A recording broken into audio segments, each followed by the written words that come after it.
Hello, hi guys! Magandang hapon sa inyong lahat. This is Chin Rodriguez, Mamasagari Channel, a faith healer, also mata reader. So ngayong hapon, natatagyan natin ang sabihin ng ating mga gabay. This is weekly gabay for the month of January 18 hanggang January 24 for the sign of Cancer. So Cancer, welcome to my channel. Ano kayang messages, advices, and spirit guides ang ating masasaga for today's video? Kaya naman kayang energy or kaganapan sa buhay ng mga Cancer, yan ang ating mga hagilap. So guys, this reading is a general reading lamang, hindi lahat makaka-resonate.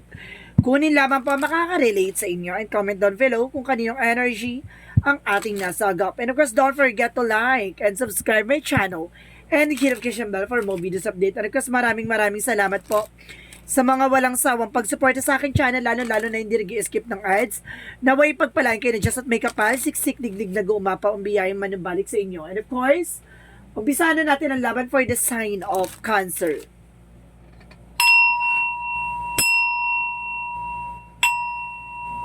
Angel Spirit Messages, give me an information.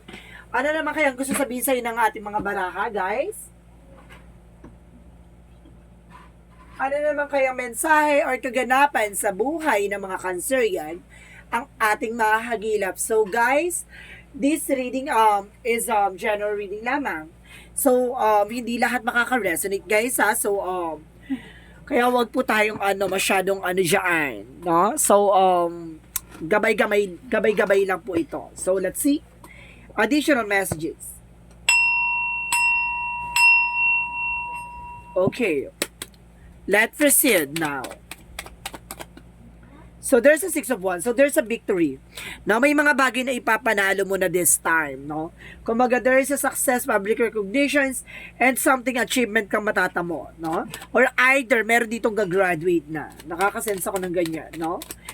Because there's a right passage dito pagdating sa courses. Parang may nasasense ako ng culinary, and of course may nasa-sense din ako kumbaga law, and of course may nasa-sense din ako ditong medtech. And because there's a Four of Cups, so there's a re-evaluation and analyze, no? May mga bagay na kailangan yung pag-isipan, no? Bago kayo mag-take ng actions. Additional messages. So there's a Seven of Pentacles. So there's a harvest time. At the end of the time, mag-harvest ka na. Na yung mga pinagpaghirapan mo, pinagpaguran mo, so this is the moment. And of course, there's a Three of Swords, so there's a recovery from the pain. Makaka-recover ka na raw. Additional messages. So there's a Five of Cups, so there's a regret. Disappointments. Now, may mga bagay dito na maaari mo ng, kumbaga, makuha, no? Kumbaga, sinasabi sa'yo dito na, may mga pagsisisi dito na parang ma-realize mo na, may mga disappointment ka rin dito na parang mauunawaan mo. Bakit nawala? Ganun. Bakit nasira? No? Bakit, kumbaga, biglang nag-collapse sa eksena? And because there's an Ace of Wands, so there's a new beginning coming in for you. Magkakaroon ka din ng bagong simula dito. And because there's Ten of Wands represent a burden. Maaring kumbaga yung mga responsibilities and of course obligations mo, maaring at the end of the time magsasuccess ka, no? And of course there's the Full card, so there's a Leap of Faith. Na may mga bagay dito na kailangan mong lakasan ng tiwala at pananampalataya. And of course, there's a re-evaluations that, and of course, kailangan i-evaluate mo kasi may mga bagay na parang hindi ka pa aware. No? And of course, there's a information din na magkakaroon ka ng bagong simula dito. No? So, let's see what is additional messages for Seven of Pentacles. So, there's a King of Pentacles. So, there's a security about sa finances, no? Kumbaga, secure ka dapat dito sa mga pinaghirapan mo, sa mga bagay-bagay na, kumbaga, pinagpaguran mo, no? So, let's see what is the Three of Swords in reverse. So, there's a Seven of Wands. So, there's a protection, no? You're being protected. Kaya ngayon, kumbaga, unti-unti ka nang gumagaling, unti-unti ka nang, kumbaga, nakakawala sa sitwasyon, no? Nakabangon ka na, nakaka-recover ka na. At the same time, kumbaga, nakakabangon ka na, no? At nasa-sense ko dito guys, no, na may gumawa sa'yo ng hindi maganda, tapos mayroon ka ng protections na ngayon, kumbaga, unti-unti ka na nakakabangon. Again, so let's see what is the Five of Cups. And because there is a Knight of Cups, so there's an offer. So this is the moment na, kumbaga, magtutuloy-tuloy na raw yung magagandang offer sa'yo, no? There is an offer by by international or something na makapangibang bansa ka, or either may mga darating na oportunidad na kumbaga pumapasok sa imagination mo lang. Ngayon, kumbaga deserves into reality ka na. So this is the moment na parang, 'di ba? Kumbaga tong offer na to, it's na, kumbaga hindi to yung expect mo. So let's see what is an Ace of Wands. So there is the Knight of Pentacles. So there's a security, no? Kumbaga itong bagong simula na to, i-secure mo, no? Na itong offer na to na wala nang makakasapaw na negatibo. So let's see what is the Six of Wands and the Ten of Wands. Represent the Knight of Swords. So there's a success, no? At the end of the time. So sinasabi sa'yo dito, guys, na alisin mo yung anxieties kasi nakakapag-build ka ng kumbaga blockages dyan, no? Kumbaga nakakapag-create ka ng blockages, sa yun yung pumapasok dyan kayo, nag-overthink ka, na parang feeling mo, natatakot ka, or feeling mo, pagod ka. So, sinasabi dito, magtatagumpay ka dyan, bitawan at pakawalan mo, alam mo, hindi nagsiserve sa'yo. So, for outcome side, of course, the full card, there's a tower moment. So, there's a sudden changes. Nakakabaga itong changes na ito mangyayari sa'yo is a big changes that brings you a new beginning. Diba? So, let's see what is the Seven of Pentacles, and of course, the King of Pentacles, so there's a Queen of Pentacles. So, there's a kumbaga balance, no? There's a balance by practicality and of course generosity, you know? Of course there's a practicality also. Ibig sabihin parang marunong kayong dalawang ng person mong humawak ng finances, ng career, ng business. Kumbaga this is the moment na parang compatible kayo. So let's see what is the Three of Swords in reverse and the Seven of Wands. So there's a Six of Pentacles. So magtutuloy-tuloy na about sa finances. Ito yung matagal mo nang inintay na makaka-recover ka na.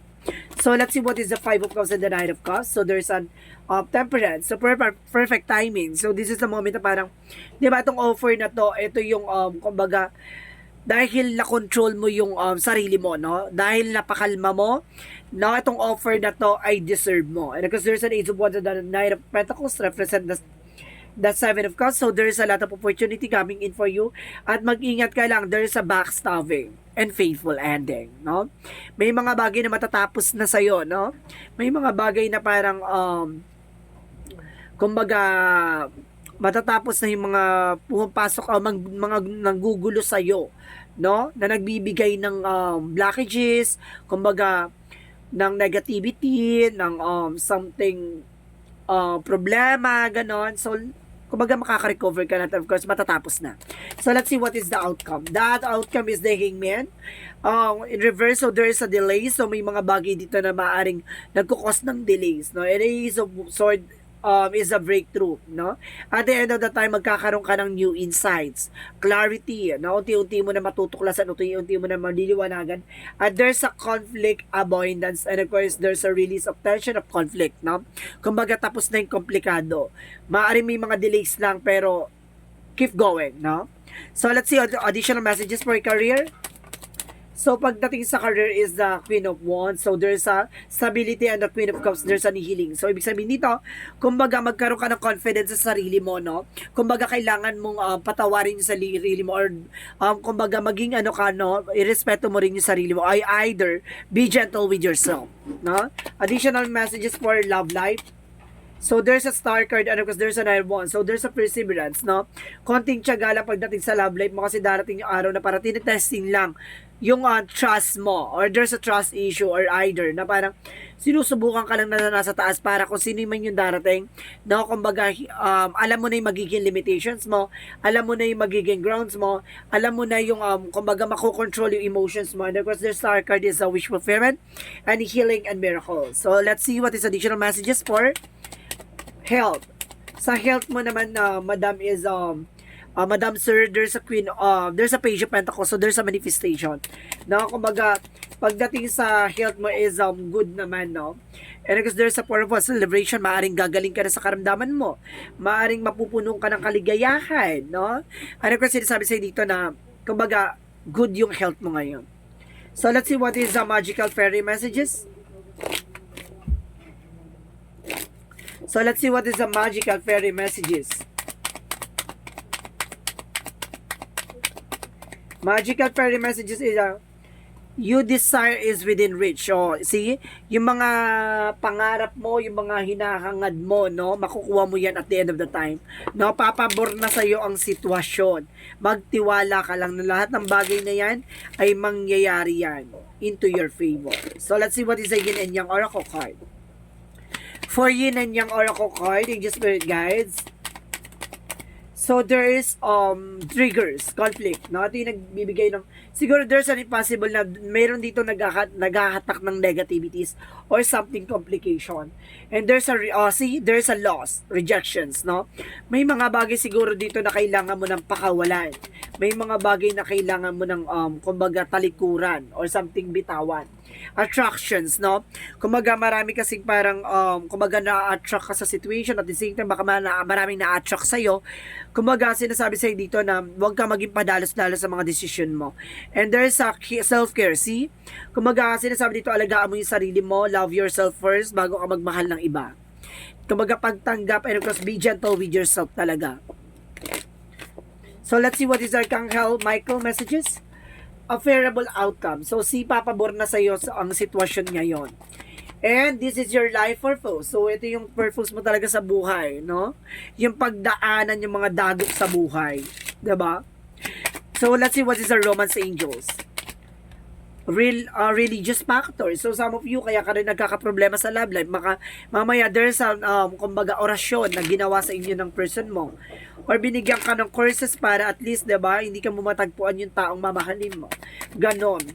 And there's a self-worth na dapat alam mo talaga yung halaga mo bilang ikaw. And there's a perfections, no? Kumbaga, hindi man ikaw yung perfect na tao, pero sinasabi sa'yo dito, kumbaga, tanggapin mo kung ano man ang meron ka, even your flaws. And there's a forgiveness, no? May mga bagay dito na kailangan mo ipagpatawad, no? Pakawalan ng galit at puot. Baka yun yung nagsisilbing blockages. Additional messages. And of course, guys, there's a self-inventory. So, kailangan mo mag-invest sa sarili mo. And there's a choices, no? Ikaw yung pipili ng sarili mong pahina or yung sarili mong buhay. And there's a lessons. May mga bagay dito na kailangan mo natutunan. And of course, there's a relationship, no? Pagdating sa relasyon. Busugin mo ang pagmamahal, ang iyong partner, no? Nasa ganon, diba? Sa huli, wala sa iyo ang kirot at sakit, no? Wala sa iyo yung doubt. There's a speaker, I told you, mayroon sa iyo nagdadasal ng orasyon, no? Kaya yung person mo pabago-bago ng isip, no? Yung utak, heart desires, no? Kung sino talaga yung taong mamahalin mo, siya tong mga taong, kumbaga, sasaktan ka, no? Sa huli. Kasi ito yung orasyon na sinabi or curses na ginawa sa iyo. So, let's see what is the energy. So, there's an anxiety. Isa pa to kayo nagbibigay ng anxiety sa'yo. No? Kumbaga, stress, overthinking, ganyan. Kumbaga, that because of palipad hangin. Cornucopia. So, ibig sabihin dito, kailangan mo ng fruit and vegetable. Or umiwas ka sa mga bigay-bigay na pagkain. No? The word, no? Ibig sabihin dito, it's either na sa ibang bansa ka, or either na sa ibang bansa yung person mo, or either magta-travel kayo ng dalawa, or ikaw. So, let's see. What is Archangel Raphael messages? Archangel Raphael messages for you.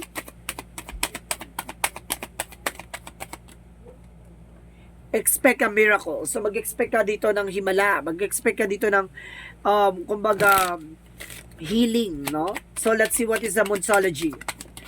Bring love in this situation. Mahalin mo kung ano man ang sitwasyon mo, even your grounds. Your hard work is paying off. No? Kumbaga, andito na yung kabayaran sa lahat ng paghihirap at sakripisyo mo. A time for healing. So, kailangan mo talaga magpagamot. No? A time for healing. Mayroon to gumagawa sa'yo ng hindi maganda. Nilalagyan ka din ng sakit. No? Sinusubukan ka lagyan ng sakit. Ganon. Some of you, hindi mo pa nararamdaman ngayon. Pero eventually, pagtagal-tagal. So, let's see what is additional messages. So, there's a doubt. No? Kumaga, ito yung alisin mo, no? Yung pag-aalinlangan or pagdadalawang isip. And there's an happiness. No, ito yung pagkakaroon ng pag-alinlangan, ganon. So, let's see what is additional messages for Angel Spirit Guides. And of course, there's a cold. Soul gift and training. It's time to step out. No, kailangan mo nang kumawala. At kailangan mo nang i-embrace yung, kumbaga, nasa paligid mo. So, let's see what is the Jesus loving quotes. All things whatsoever you shall ask in the prayer, believing you shall receive. Ibig sabihin dito, yung mga bagay na pinagdadasal mo at yung mga dapat talagang ipagkaloob sa iyo, maniwala ka lang ibibigay sa iyo. So let's see what is the angel's answer. Angel's answer represent compromise. Meron dito guys na pinagkasundaan, pinangako, and there's an ask for help from others. So, kailangan mo ng tulong ng ibang tao. And there's a meditation brings answer. No? Malalaman mo ang kasagutan, mag-meditate ka. So, let's see what is the angel's number.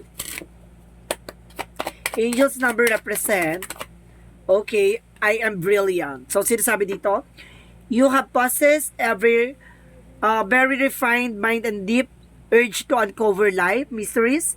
You have the ability to acquire vast knowledge on both the informal and spiritual planes, gives you a greater awareness that most. So see, kumbaga pag nakapag-isip ka, no, kumbaga bigla minsan kumbaga nag-iisip ka na kumbaga hindi mo inaasahan, no, kumbaga binibigyan ka ng katalinuhan or kaalaman na hindi mo ina-expect na mag-grow at magkakaroon ng development, no, kumbaga hindi mo ina-expect na yung pag nag-iisip ka or gusto mong gawin, nagagawa mo, no? You have a brilliant idea, brilliant things to do. At the same time, there's an all that is. So, sinasabi dito, guys, today, I notice the love that powers of my life. I see that each tiny part of the universe is an expressions of the love, and I am aware of the presence of God in all things. I open myself in the magic, is of which I truly am part. So, see?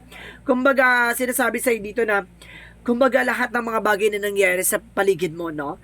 Kumbaga lahat ng mga bagay na yun ay plano at kalooban ng Diyos, no? Kaya minsan may mga bagay tayo na blessed in disguise, kumbaga akala mo nandun ka na sa punto na maipit ka na sa sitwasyon, tapos biglang may tulong ng universe na there's an instrument na ibibigay sa'yo, may taong tutulong sa'yo, or either biglang may darating para tulungan ka. Ganon, kumbaga sinasabi sa'yo dito na kumbaga i-surrender mo lahat ng mga bagay-bagay sa paligid mo na ipagkakaloob sa'yo kung para sa'yo. No? So, this is a weekly gabay for the month of January 18 hanggang January 24 for the sign of Cancerian. So, Cancerian, maraming salamat for your wonderful reading. So, once again, this is Chin Rodriguez from Masagari Channel, a faith healer, also mata reader. Maraming salamat, guys, sa mga walang sawag pag-support sa aking channel, lalo-lalo na hindi nag-skip ng ads, na way pagpalain kayo ni Diyos at may kapal. Siksik, ligling, nag-umapa, umiyay man ng balik sa inyo. And of course, guys, maraming salamat and see you in the next video. Bye-bye and babush.